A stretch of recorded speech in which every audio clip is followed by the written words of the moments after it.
Bharat West Indies test সিরিজটা বড্ড একপেশে হচ্ছে।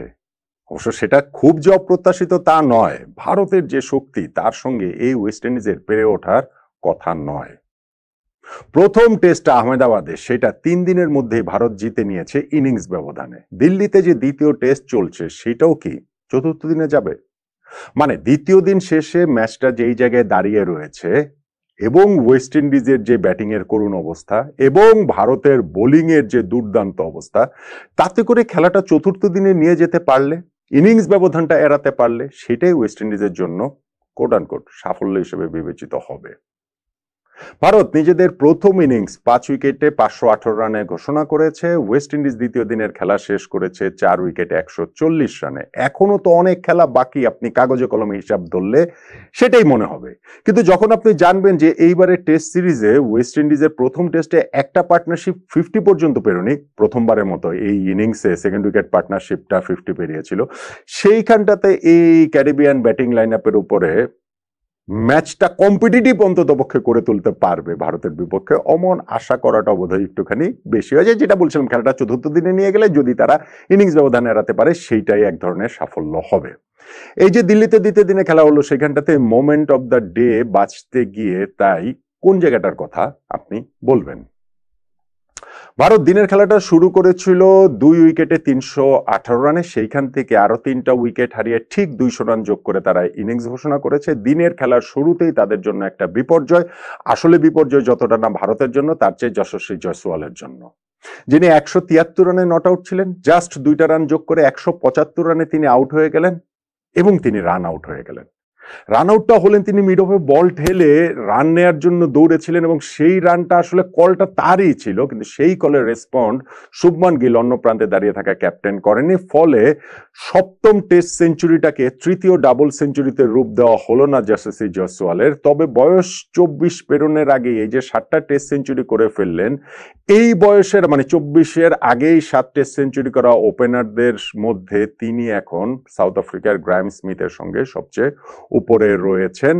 আর এই জায়গাটাতে হচ্ছে গিয়ে কি বলা চলে যে এরপরে এইখানটাতে শুভমান গিলের যদি কিছু দোষ কিছু দায় থেকেও থাকতো, কলটা যেহেতু জয়সওয়ালের, সেইটা শুভমান গিল এরপরে পুষিয়ে দিয়েছেন দারুণভাবে। দিনের খেলাটা ভারতীয় ক্যাপ্টেন শুরু করেছিলেন 20 রানে এবং যখন তিনি ইনিংস ঘোষণা করেন তখন তিনি 129 রানে নট আউট। এই যে একটা ইনিংস খেললেন, আরো একটা চোখ ধাঁধানো ইনিংস তিনি খেললেন, আরো একটা সেঞ্চুরি তিনি করলেন। ভারতের ক্যাপ্টেন হবার পরে এইটা তার 5 নাম্বার সেঞ্চুরি। ইংল্যান্ড সফরে 4টা সেঞ্চুরি করেছিলেন এবং এইখানটাতে এই যে ওয়েস্ট ইন্ডিজের বিপক্ষে যে সেঞ্চুরিটা তিনি করলেন, টেস্ট ক্যাপ্টেন হিসেবে পথ চলা শুরু করার 12 নম্বর ইনিংসের মধ্যেই তিনি 5টা সেঞ্চুরি করলেন, যেটা ভারতীয়দের মধ্যে দ্বিতীয় দ্রুততম।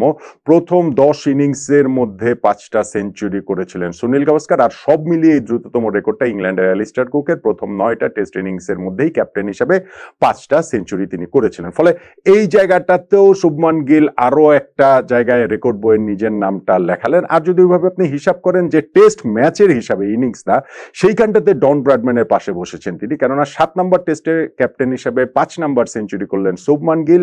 এর চেয়ে কম টেস্টে সেঞ্চুরি, এটা তো ডন ব্র্যাডম্যানের সঙ্গে যৌথভাবে তিনি 3 নম্বরে রয়েছেন। এর চেয়ে কম যেটা রয়েছে যে 5 টেস্টে অ্যালিস্টার কুকের, 6 টেস্টে সুনীল গাভাস্কার। আর যদি আপনি অ্যাভারেজ হিসাব করেন তাহলে ক্যারিয়ারের প্রথম 7টা টেস্ট ম্যাচ শেষ, 7টা টেস্ট ম্যাচের এইখানটাতে শুভমান গিলের অ্যাভারেজ, ব্যাটিং অ্যাভারেজ হচ্ছে গিয়ে 84.81। তার চেয়ে ভালো ব্যাটিং অ্যাভারেজ টেস্ট ক্রিকেট ইতিহাসে প্রথম মানে 7টা টেস্ট ম্যাচে অন্তত পক্ষে ক্যাপ্টেন্সি করেছেন এরকম ব্যাটসম্যানদের মধ্যে শুধুমাত্র সেই ডন ব্র্যাডম্যানের 101.51 সেটাই রয়েছে। ফলে অনেকগুলো রেকর্ড কিন্তু এই জায়গাটাতে শুভমান গিলের এই ইনিংসটাতে হয়ে গিয়েছে।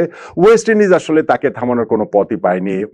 ভারত যেরকম হচ্ছে গিয়ে ওইখানটাতে নীতিশ কুমার রেড্ডিকে তারা ব্যাটিং অর্ডারে প্রমোট করেছিল, 5 নম্বরে পাঠিয়েছিল, যেহেতু প্রথম টেস্টে তার খুব একটা কিছু করার ছিল না। রেড্ডির ক্যাচ একটা শুরুতেই পেয়েছিল ওয়েস্ট ইন্ডিজ, কিন্তু সেই ক্যাচটা তারা ড্রপ করেন। নীতিশ কুমার রেড্ডি পরে একটা ইনিংস খেললেন 43 রানের, 90 ওভার রানের একটা পার্টনারশিপ এখানটাতে হলো শুভমান গিলের সঙ্গে। তিনি আউট হওয়ার পরে ধ্রুব জুরেলের সঙ্গে আরো একটা 100+ পার্টনারশিপ হয়েছে শুভমান গিলের, এবং যখন ধ্রুব জুরেল আউট হলেন 44 রান করে, সঙ্গে সঙ্গে ভারত কিন্তু ইনিংস ঘোষণাটা করলো। শুভমান গিল তখন ওই যে বললাম যে 127 রানে 29 রানে তিনি আসলে নট আউট ওই জায়গাটাতে ছিলেন।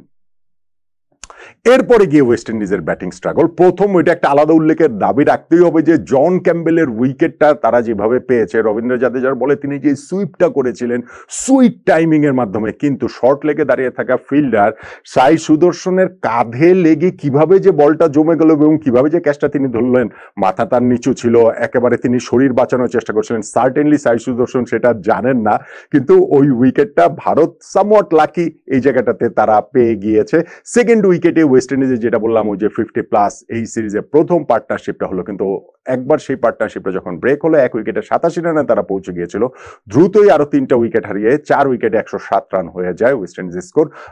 রবীন্দ্র জাদেজা 3টা উইকেট পেয়েছেন, কুলদীপ যাদব আরেকটা উইকেট পেয়েছেন। তারপরেও ভালো যে লাস্ট উইকেটটা অবিচ্ছিন্ন পার্টনারশিপে অপরাজিত 33 রানে তারা 4 উইকেটে 140 রানে দিনের খেলাটা, দ্বিতীয় দিনের খেলাটা শেষ করতে পেরেছে। ফলে তৃতীয় দিনে ইনিংসটা এক্সটেন্ড করা, ইনিংস ব্যবধানটা এড়াতে পারলেই, যদি তারা এড়াতে পারে তাহলেই তো খেলাটা অন্তত পক্ষে চতুর্থ দিনে চলে যাবে। সেইটুকু তো ওয়েস্ট ইন্ডিজ করার টার্গেট করতেই পারে। তাহলে এই যে দ্বিতীয় দিনের খেলাটা হলো দিল্লি টেস্টে, সেখানে মোমেন্ট অফ দ্য ডে কোনটাকে বলবেন? আপনি যদি বলেন যে যশস্বী জয়সওয়ালের রান আউটটা ওইটা খুবই ট্রাজিক ছিল, সেইটার কথা বলতে পারেন। সাই সুদর্শন যেই অদ্ভুতভাবে ক্যাচটা ধরলেন সেইটাকেও আসলে বলতে পারেন। বা ওই 1 উইকেটে 87 থেকে ওয়েস্ট ইন্ডিজ যে 20 রানের মধ্যে 3 উইকেট হারিয়ে 4 উইকেটে 107 রান হলো, ওই ফেসটাকেও বলতে পারেন। কিন্তু আমার কাছে আসলে এত রেকর্ড হয়েছে এবং হচ্ছে, এবং ভারতীয় ক্রিকেটের এই 10 নম্বর সেঞ্চুরিটা তার 71 নম্বর ইনিংসে 39 নম্বর টেস্টে হয়ে গেল যে শুভমান গিলের, সেইখানটাতে অনেকগুলো রেকর্ডের বইয়ের পাতা যে নতুন করে লিখিয়েছেন, নাড়িয়ে দিয়েছেন, যা নিজের জায়গা করে নিয়েছেন। সেই শুভমান গিল যে 3 রান নিয়ে নিজের সেঞ্চুরিটা পূর্ণ করলেন, ওইটাকেই তাই আমার কাছে এই দিল্লি টেস্টের দ্বিতীয় দিনের মোমেন্ট অফ দ্য ডে মনে হচ্ছে। আপনি অন্য কোনো কিছুকে মোমেন্ট অফ দ্য ডে হিসেবে দেখতেই পারেন।